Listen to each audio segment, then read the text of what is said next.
11 April 1970 আমেরিকার Kennedy space centre থেকে Apollo 13 মিশনের রকেট লঞ্চ করা হয়। এতে 3 জন অ্যাস্ট্রোনট ছিলেন যারা চাঁদে যাওয়ার প্রস্তুতিতে ছিলেন। কিন্তু এখানে একটি চমকপ্রদ তথ্য হলো, নীল আর্মস্ট্রংয়ের প্রথমবার চাঁদে পা রাখার 1 বছর পূর্তির আগেই নাসা তৃতীয় মিশনের প্রস্তুতি নিচ্ছিল। পরবর্তী 2টি মিশনের সফলতা দেখে নভোচারীরা তাদের মিশন ও স্বপ্ন নিয়ে আত্মবিশ্বাসী ছিলেন, স্বপ্ন চাঁদে পা রাখার। কিন্তু তখন তারা জানতেন না তাদের এই স্বপ্ন কখনো বাস্তবে পরিণত হবে কিনা। 1970 সালের 13 এপ্রিল যখন তাদের স্পেসক্রাফট পৃথিবী থেকে প্রায় 3,30,000 কিলোমিটার দূরে পৌঁছেছিল, হঠাৎ তারা একটি বড় বিস্ফোরণের শব্দ অনুভব করে। ঠিক তখনই পুরো স্পেসক্রাফট কেঁপে ওঠে। ঠিক কয়েক সেকেন্ডের মধ্যেই বিভিন্ন ধরনের সেফটি লাইট এবং অ্যালার্ম বাজতে শুরু করে। পরে জানা যায় যে তাদের এক অক্সিজেন ট্যাঙ্ক পুরোপুরি ফেটে গেছে এবং দ্বিতীয় অক্সিজেন ট্যাঙ্কে বাতাস দ্রুত কমে যাচ্ছে। আর অন্যদিকে পৃথিবীতে থাকা মিশন কন্ট্রোল অফিসাররা প্রথমে বিশ্বাসই করতে পারছিলেন না, মনে করেছিলেন যন্ত্রপাতি ভুল দেখাচ্ছে। কিন্তু স্পেস ক্রাফটে থাকা নভোচারীরা জানালার মাধ্যমে দেখেছেন বাতাস লিক হচ্ছে। বিস্ফোরণের কারণে স্পেস ক্রাফট তার মূল পথ থেকে এত দূরে এসে পড়েছিল, প্রতি সেকেন্ডে এটি পৃথিবী থেকে 1000 কিলোমিটার দূরে চলে যাচ্ছে। কয়েক ঘন্টার মধ্যেই অ্যাপোলো 13 এর নভোচারীরা পৃথিবী থেকে এত দূরে পৌঁছেছিলেন যে একটি নতুন রেকর্ড তৈরি হয়। আজ পর্যন্ত কেউ এত দূর পৌঁছাতে পারেনি। চাঁদে অবতরণ তো দূরের কথা, প্রশ্ন হলো তারা কি জীবিতভাবে পৃথিবীতে ফিরে আসতে পারবে? Carbon dioxide levels in the lunar module are rising. The main heat shield was not designed to operate in free space for extended periods of time. The crew were beginning to suffer. It was a dire state. It was a real emergency situation. এই হলো Apollo 13 এর হৃদয় বিদারক গল্প। এখন মূল পয়েন্টে আসা যাক। হ্যালো এভরিওয়ান, ওয়েলকাম করছি অন বোর্ড উইথ ছেত্রীর আরেকটি নতুন এপিসোডে। চলুন আর দেরি না করে শুরু করা যাক।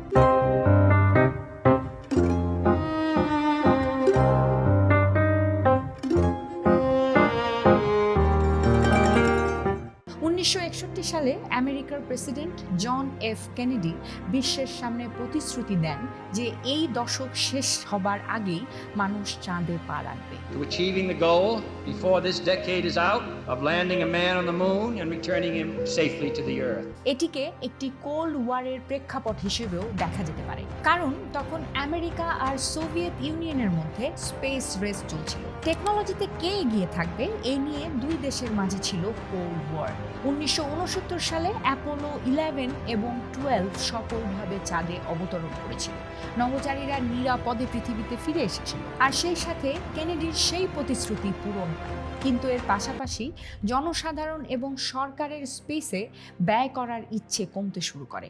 মানুষ প্রথমবার চাঁদে পৌঁছানোর উত্তেজনা অনুভব করেছিল, কিন্তু দ্বিতীয় বা তৃতীয়বার একই ধরনের উত্তেজনা দেখা যায়নি। এই কারণেই নাসার বাজেট কমানো হয় এবং ভবিষ্যতের কয়েকটি মিশন যেমন অ্যাপোলো 20 বাতিল করা হয়। Public interest in the moon is fading fast. People believe Apollo 13 will just be another routine flight. তাই অ্যাপোলো 13 এর মিশনটি ছিল খুবই গুরুত্বপূর্ণ। নাসা প্রমাণ করতে চেয়েছিল যে স্পেসে অর্থ ব্যয় করা এখনো প্রাসঙ্গিক। অ্যাপোলো 13 এর এবারের প্রাথমিক লক্ষ্য শুধু চাঁদের মাটি পরীক্ষা করা নয়, বরং চাঁদের পরিবেশে টিকে থাকার জন্য মানুষের সক্ষমতা ডেভেলপ করা উদ্দেশ্য ছিল। স্পেসক্রাফট ডিজাইন করা হয়েছিল পূর্বের স্পেস মিশনগুলোর মতো।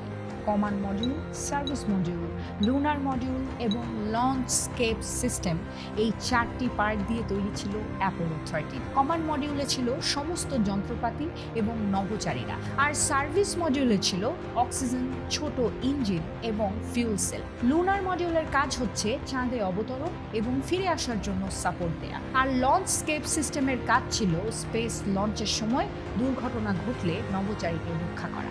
1970 সালে 11 এপ্রিলে অ্যাপোলো 13 সফলভাবে লঞ্চ হয়।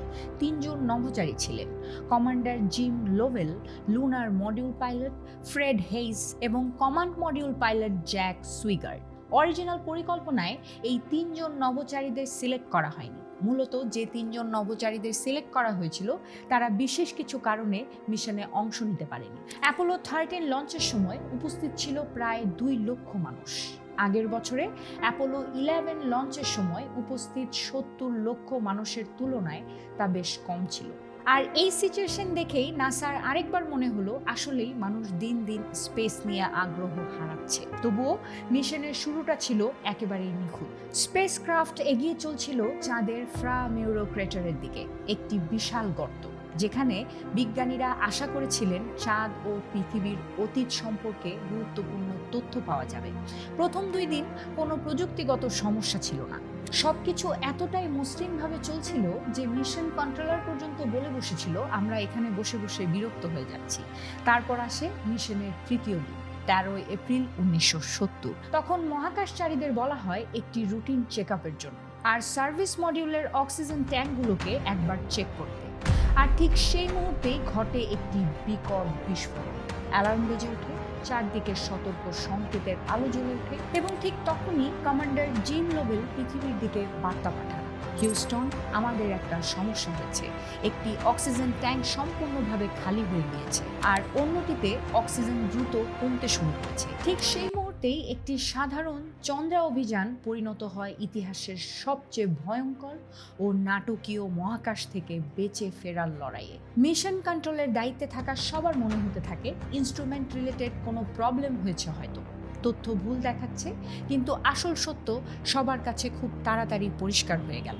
নভোচারীদের লাইফ বাঁচানোর জন্য মিশন কন্ট্রোলের দায়িত্বে থাকা সবার মাঝে উত্তেজনা বিরাজ করা শুরু করল। আর যেসব টিভি চ্যানেলের কাছে স্পেস মিশন বোরিং একটি ম্যাটার ছিল, তখন হঠাৎ করেই এই বিষয়টি নিউজ চ্যানেলগুলোর হেডলাইন হয়ে গেল। এবার চলুন জেনে নেই কিভাবে অ্যাপোলো 13 একটি ব্যর্থ মিশন থেকে ইতিহাসের সেরা উদ্ধার অভিযানে রূপান্তরিত হয়। অ্যাপোলো 13 মিশনের সার্ভিস মডিউলে অক্সিজেন সংরক্ষণের জন্য 2টি ট্যাঙ্ক ছিল। এর মধ্যে অক্সিজেন ট্যাঙ্ক নাম্বার 2 আসলে আগে অ্যাপোলো 10 এর মিশনের জন্য তৈরি করা হয়েছিল। পরে কিছু পরিবর্তন করায় সেটি অ্যাপোলো 13 এ ব্যবহার করা হয়। একবার ট্যাঙ্কটি অসাবধানতাবশত নিচে পড়ে যায়। বাইরে থেকে বড় ক্ষতি বোঝা না গেলেও ভেতরে কিছু যন্ত্রাংশ ক্ষতিগ্রস্ত হয়। আর পরবর্তী পরীক্ষা নিরীক্ষার সময় দেখা যায় ট্যাঙ্কটি পুরোপুরি খালি করা যাচ্ছে না, কারণ ভেতরে কিছু অক্সিজেন রয়ে গেছে।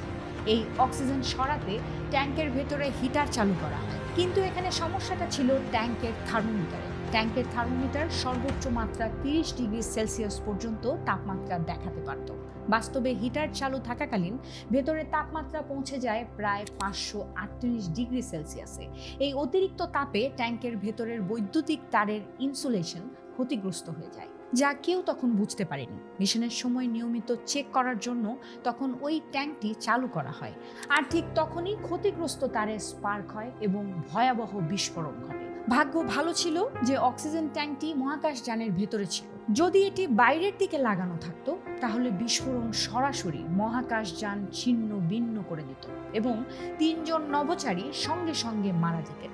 তবুও বিস্ফোরণের সার্ভিস মডিউলের একটি বড় অংশ ক্ষতিগ্রস্ত হয়। এখন সবচেয়ে বড় প্রশ্ন হলো, নভোচারীরা কিভাবে পৃথিবীতে ফিরবে? স্বাভাবিকভাবে দ্রুত ফিরতে হলে সার্ভিস মডিউলের প্রধান ইঞ্জিন চালাতে হতো, কিন্তু বিস্ফোরণে সেটি নিরাপদ আছে কিনা কেউ নিশ্চিত ছিল না। আর তাই তখনই নাসা নেয় বিকল্প সিদ্ধান্ত, চাঁদের চারপাশ ঘুরে পৃথিবীতে ফেরার ফ্রি রিটার্ন ট্রাজেক্টরি। এই সিদ্ধান্ত অনুযায়ী কমান্ড মডিউল বন্ধ করে লুনার মডিউলকে লাইভ বোট হিসেবে ব্যবহার করা হয়। যদিও লুনার মডিউলটি মাত্র 2 জনের জন্য এবং অল্প সময়ের জন্য তৈরি ছিল, যেখানে এখন 3 জনকে প্রায় 4 দিন থাকতে হবে। শক্তি ও সম্পদ বাঁচাতে সব অপ্রয়োজনীয় সিস্টেম, এমনকি হিটারও বন্ধ করে দেওয়া হয়। ভয়াবহ ঠান্ডায় নভোচারীরা কষ্ট সহ্য করে, আর তাই এই পথে যেতে গিয়ে তারা মানুষ হিসেবে পৃথিবী থেকে সবচেয়ে দূরে প্রায় 4 লক্ষ কিলোমিটার দূরত্বে পৌঁছে যান। এরপর শুরু হয় আরেক সংকট, কার্বন ডাই অক্সাইড সমস্যা। লুনার মডিউলের লিথিয়াম হাইড্রো অক্সাইড ক্যানিস্টার ছিল গোলাকার, আর কমান্ড মডিউলের আকৃতি ছিল চৌকাকৃতি। সেই সাথে প্রয়োজনীয় ফিল্টার মিল ছিল না। পৃথিবীতে বসে থাকা নাসার প্রকৌশলীরা মাত্র 24 ঘন্টার মধ্যে সমাধান বের করেন। প্লাস্টিক ব্যাগ, কার্ডবোর্ড, স্পেস স্যুটের পাইপ এবং ডাক টেপ দিয়ে এক অদ্ভুত যন্ত্র বানানোর নির্দেশ দেওয়া হয়। দেখতে ভালো না হলেও যন্ত্রটি কাজ করেছিল। পানি ছিল অত্যন্ত সীমিত। দিনে একজন নভোচারীকে মাত্র 200 মিলিমিটার পানি খেতে দেওয়া হচ্ছিল। জেনে অবাক হবেন যে 4 দিনে প্রত্যেকে প্রায় 14 কেজি ওজন হারান। একজনের ইউরিনারি ইনফেকশন হয়। পৃথিবীর দিকে ফেরার সময় একাধিকবার ইঞ্জিন বার্ন করতে হয়। প্রতিবারই ছিল ঝুঁকি। তবুও লুনার মডিউল আশ্চর্যজনকভাবে সব সহ্য করে নেয়। অবশেষে আসে সবচেয়ে ভয়ঙ্কর মুহূর্ত, পৃথিবীর বায়ুমণ্ডলে প্রবেশ। এই সময় আয়োনাইজেশনের কারণে রেডিও সংযোগ বন্ধ হয়ে যায়। অপেক্ষার পালা শুরু। 3 মিনিট থেকে 4 মিনিট এভাবে অপেক্ষা বাড়তে থাকে। পুরো পৃথিবী টিভির সামনে নিঃশ্বাস বন্ধ করে অপেক্ষা করছে। অবশেষে 5 মিনিট 27 সেকেন্ড পর যোগাযোগ ফিরে আসে। প্যারাশুট খুলে অ্যাপোলো 13 নিরাপদে প্রশান্ত মহাসাগরে অবতরণ করে। সেই সাথে 3 জন নভোচারীও বেঁচে যান। অ্যাপোলো 13-এর চাঁদে নামা হয়নি, মিশন ব্যর্থ হয়েছিল, কিন্তু এটি ইতিহাসে একটি মহান রেস্কিউ মিশন হিসেবে স্থান পায়। এর মাধ্যমে স্পেস নিরাপত্তা ব্যবস্থা আরও শক্তিশালী করা হয়। পরবর্তীতে অ্যাপোলো 15, 16, 17 মিশন সফলভাবে সম্পন্ন হয়। আজও যখন মানুষ প্রশ্ন করে মানুষ কি সত্যি চাঁদে গিয়েছিল, তার উত্তর লুকিয়ে আছে অ্যাপোলো 13-এর এই অবিশ্বাস্য গল্পে। এরকম আরো অবিশ্বাস্য গল্প এবং হিস্টোরিক্যাল ভিডিও পেতে ফলো এবং সাবস্ক্রাইব করুন। ভালো থাকবেন, সুস্থ থাকবেন, সচেতন থাকবেন।